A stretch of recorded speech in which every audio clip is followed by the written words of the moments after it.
So it's streamlined processes, but it's also the human touch. So for us, yes, I know AI is a big buzzword and there's lots of people doing lots of things, but it's the fact that, and Zuzana will come on to it in a minute, but it's the fact that the producers will pick up the phone. They want to have a chat with Zuzana. They want to, from a personal point of view. And I think with the insurance market, there's always that personal side that we would not want to lose. Yes, we want to be automated, be really efficient and be smart. The finance can understand the underwriting, how we work out the premiums, and the claims would add their comments, what they want to see from their point of view, what kind of information they want to see and reflect.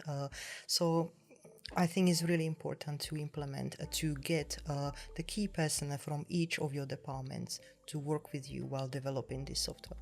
The fact that I can extract the data that I need from a corporate performance. Susie's got her underwriting data.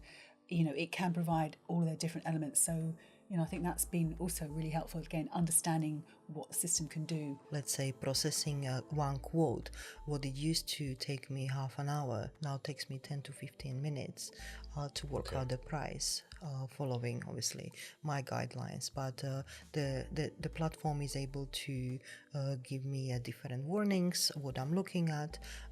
So I would say, we doubled our productivity, really.